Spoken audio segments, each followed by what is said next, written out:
उन्होंने लिखा है कि शास्त्रों में ऐसा लिखा है, वेदों में ऐसा लिखा है, पुराणों में ऐसा लिखा है।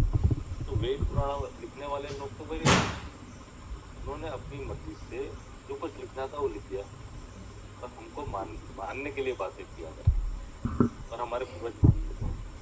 आज जो हमारे नाम के आगे पीछे जो जातियाँ लिखी गई है वो भी इसी का परिणाम है, क्योंकि पहले तो ऐसा कहीं लिखी नहीं जाती थी और इसी का परिणाम है।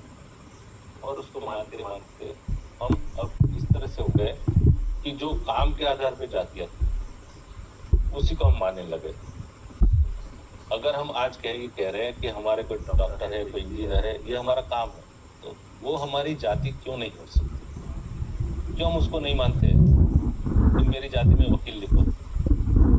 पर हमने उसको अपने दिमाग में घुसेड़ दिया।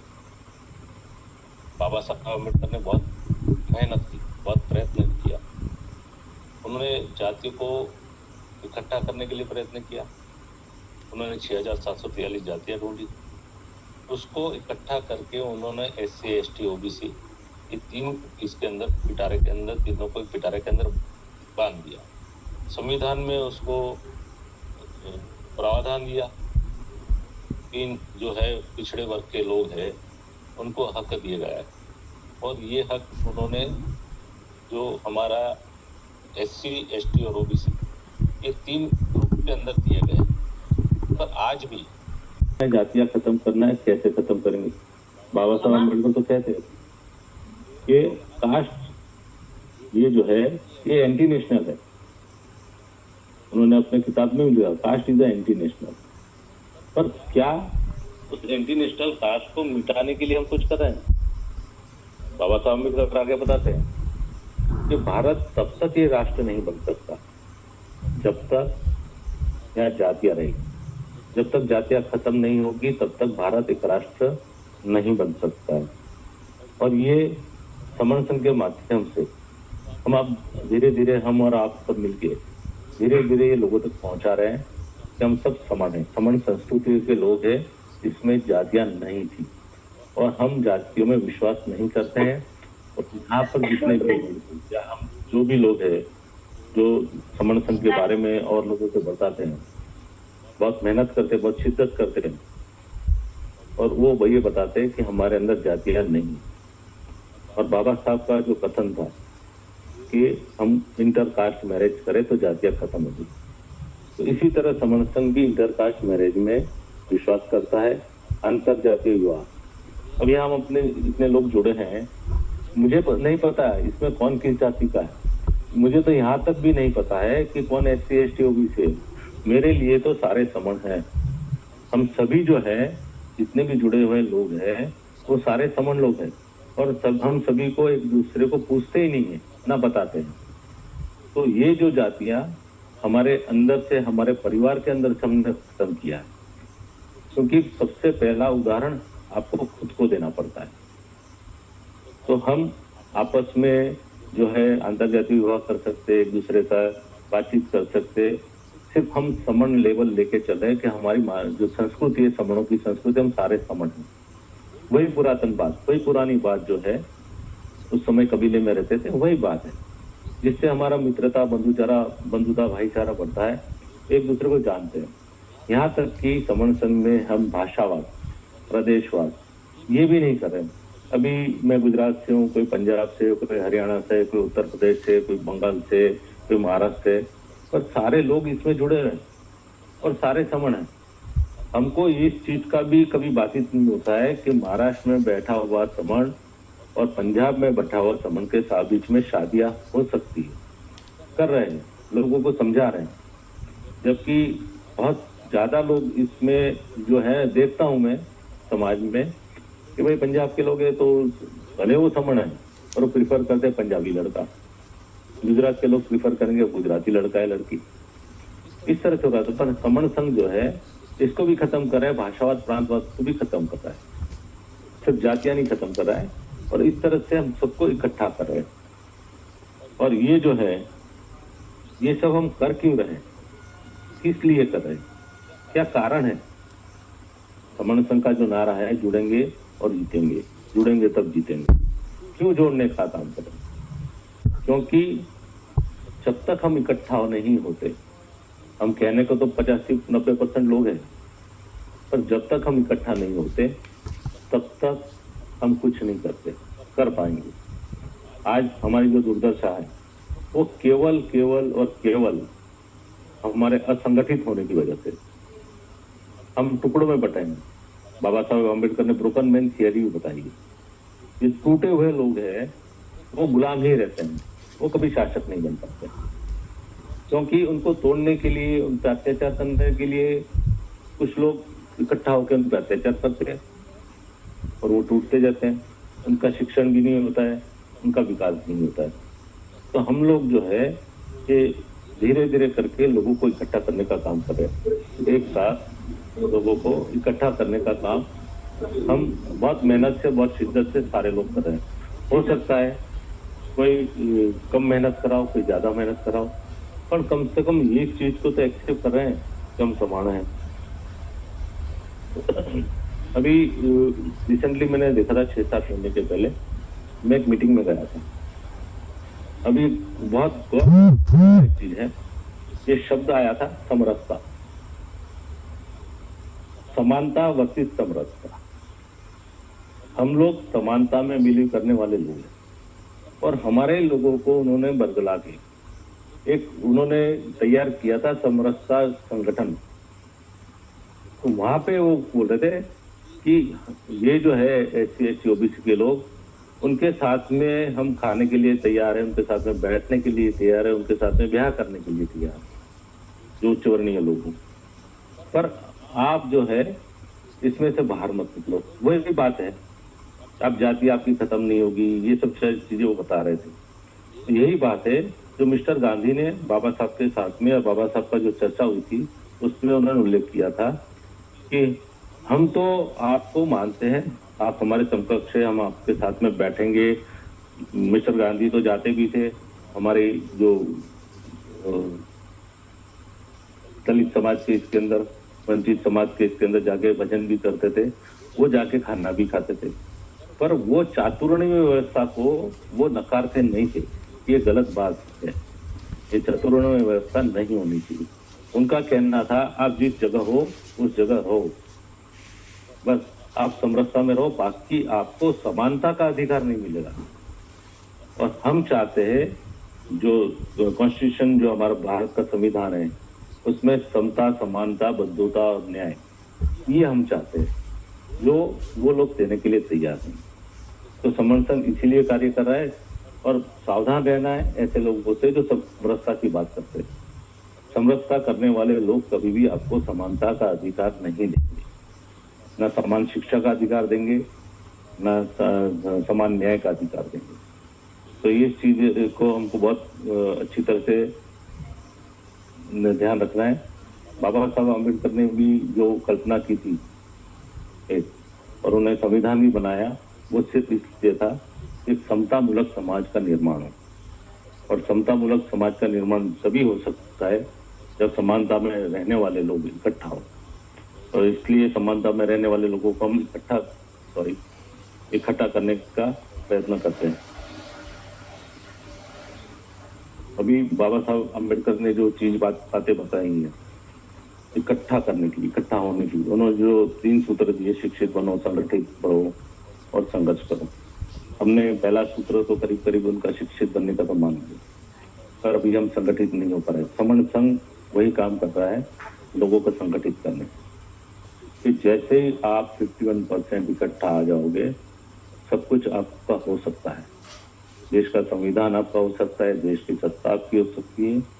और इसलिए समन संघ मेहनत कर रहा है कि जितने भी हमारे संगठन हैं, हम लोग संगठनों में बटे हुए लोग हैं, और जितने भी संगठन हैं वो सारे संगठन हमारे, चाहे धार्मिक संगठन हो, राजनीतिक संगठन हो या सामाजिक संगठन, वो सारे लोग इकट्ठा आ जाते हैं, एक जगह आ जाते हैं, तो हम जरूर इसमें सक्सेस हो जाते हैं।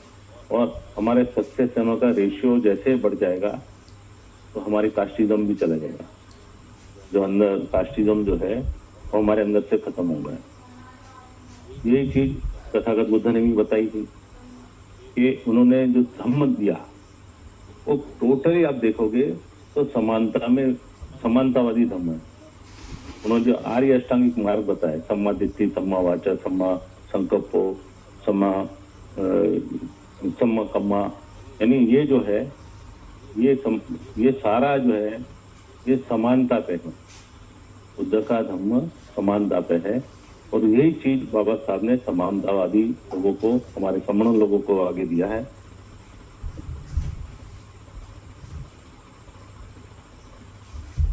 अभी जिन्होंने तथागत बुद्ध ने, जिन्होंने खुद ने ईश्वरवाद को नकारा,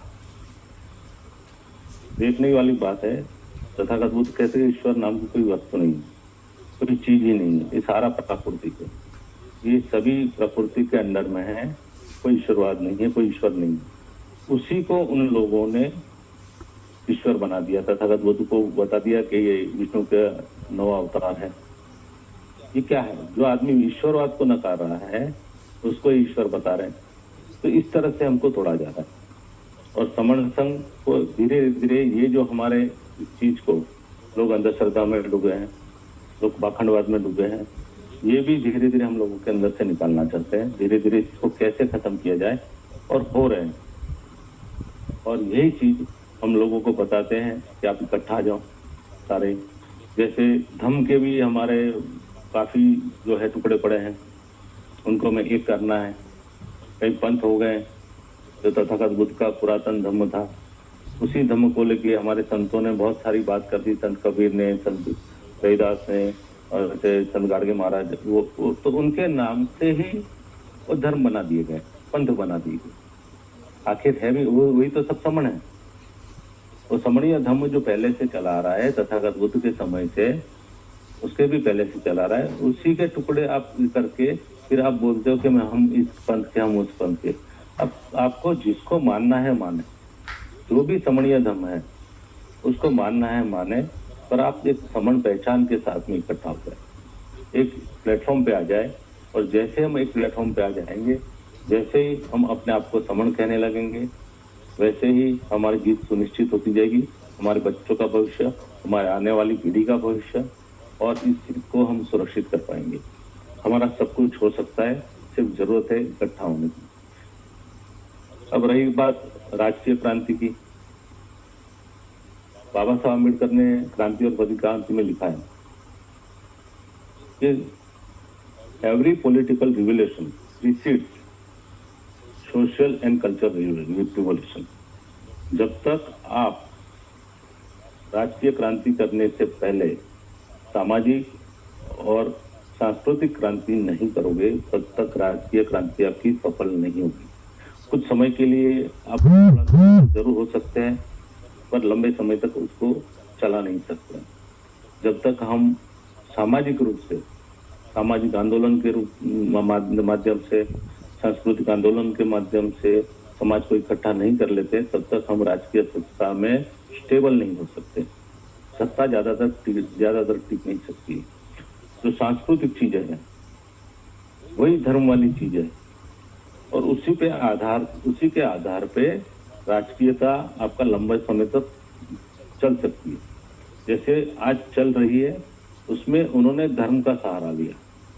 सम्राट अशोक के समय में चली, जो बौद्ध धर्म चला, उन्होंने राजकीय सहारा लेके बुद्ध धर्म को आगे बढ़ा दिया। जम्बूद्वीप कह दिया, महाभारत कर दिया उन्होंने, पूरे विश्व में उन्होंने बुद्ध धर्म को फैला दिया।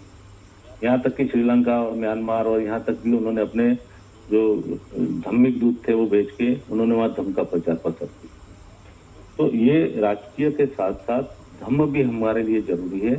हमको सोशली के साथ साथ हमारे कल्चरली भी इकट्ठा आना जरूरी है, और यही काम समण संघ कर रहा है। और धीरे धीरे हम लोगों तक ये बात पहुंचा रहे हैं। और इसके लिए क्या जरूरी है, कैसे हम लोग जुड़ेंगे, कैसे हम लोग आगे बढ़ेंगे, इसके लिए हमारे पास में 10 गोल्डन नियम है। वो जो 10 गोल्डन नियम है उसके अंतर्गत ही हम आगे बढ़ रहे हैं। उसको मानना पड़ेगा, उस नियमों को हमको मानना पड़ेगा। जैसे हमारा पहला नियम है, पहला ही नियम ले लेते हैं, एक केवल समण। इसमें वही आदमी आएंगे जो समानता की विचारधारा के लोग होंगे, समण लोग होंगे, जो SC ST OBC converted minority से वही इसमें जुड़ पाएंगे। विषमतावादी लोगों को हम यहाँ कोई स्थान नहीं। दूसरा नियम हमारा चंदा कभी नहीं। पैसा लोगों को तोड़ता है, लोभ में आ जाते हैं, लोभ में, मोह में, माया में। तो इसलिए समण संघ में पैसा न लिया जाता है, न दिया जाता है। हाँ, हमारा खर्चा हम खुद करके, इसको हमको मीटिंग करते हैं, सबका खर्चा, उसका खर्चा करके, खुद के खाने का खर्चा करके बड़ी बड़ी मीटिंगें लगा देते हैं, पर समाज से पैसा नहीं लेते। इसमें नियम भी है, पद प्रतिष्ठा मंचमाला का भी नहीं। यहाँ पर ना किसी को पद है, न प्रतिष्ठा है, क्योंकि ये हमारे लोगों को तोड़ने का काम करता है। जो ऊंचा होता है वो लोग दूसरों को नीचा समझता है। अरे भाई, हम तो ऊंच नीच खत्म ही करने की बात कर रहे हैं, हम तो समानता लाने की बात कर रहे हैं। इसलिए यहाँ पे पद नहीं, प्रतिष्ठा नहीं, न मंच लगता है, न माला किसी को पहनाई जाती है। अगर किसी एक व्यक्ति को माला पहना दी तो दूसरों को तुरंत ही पेश हो जाता है, उसको नीचा लगने लगता है कि ये ऊंचा कैसे हो गया। ये ऊंच नीच की भावना खत्म करने के लिए ये नियम बनाए गए। यहाँ पर हमने जाति अभ्यास कभी नहीं, ये नियम है। जैसे मैंने अभी बताया था कि हम कभी पूछते नहीं है, ना कभी कोई बताता है। सिर्फ हमारे लिए इतना काफी है कि आप समण हो और बस समण संघ में जुड़ जाओ। और करना क्या है, तो हमारे समानतावादी विचारों को फैलाओ, लोगों को बताओ और लोगों को जोड़ो। और जिस दिन हम लोगों को धीरे धीरे करके, ऐसा नहीं है कि आप एक दिन में, एक महीने में, एक साल में कर पाओगे, समय लगेगा। आज की नई पीढ़ी को समझाने में बहुत समय लगेगा। पर इतना तो जरूर है कि मैंने देखा है, मैंने ऑब्जर्व किया है कि आज की जो नई पीढ़ी है वो विषमतावादी विचारधारा में नहीं जुड़ी है। क्योंकि हमारे समय में जो हम जो जवान थे, उस समय में हमने बहुत सारी विषमताएं देखी थी, हम उसमें जुड़ भी गए। पर आज की पीढ़ी उसमें से बाहर निकल गई। इसलिए जब ये आज की नई पीढ़ी जो है, यंग जनरेशन, वो अगर इसको अच्छी तरह से समझ जाती है समण संघ को, तो धीरे धीरे करके वो आगे बढ़ा देगी। आज की पीढ़ी में अंधश्रद्धा भी नहीं है, ये भी बता दूंगा। मैं ऑब्जर्व कर रहा हूँ उनको कि वो अंधश्रद्धा में यकीन नहीं रखते हैं, वो अपने कर्मों में, अपने कर्तव्यों में यकीन रखते हैं। बस उनको गाइड करने की जरूरत है और उनको इकट्ठा करके इसके बारे में, हमारे महापुरुषों के बारे में, हमारे इतिहास के बारे में उनको बताने की जरूरत है। क्योंकि उनको पता ही नहीं, हमारे महापुरुषों ने जो हमारे लिए किया, महामानवों ने किया, ज्योतिराव फुले ने किया, बाबा साहब अम्बेडकर ने किया, हमारे संत कबीर साहब ने किया, रहीदास साहब ने किया, वो चीज उनको पता नहीं। उनको सिर्फ बताना है, उनको इतिहास बताना है, उनको गाइड करना है। आप अपने आप ही वो नई पीढ़ी तैयार हो जाएगी और ये उत्तरदायित्व वो संभाल लेगी और इसको आगे बढ़ा देगी। बस इतना हिस्सा कहूँगा। आज मेरे ख्याल से समय भी हो चुका है, मुझे आधा घंटा दिया गया था। मेरे वक्तव्य में कोई त्रुटि हुई हो, किसको ठेस पहुंची हो, कोई गलत बात निकली हो, तो संघ मुझे माफ करे, संघ मुझे माफ करे, संघ मुझे माफ करे। संघ नमामि, संघ नमामि, संघ नमामि।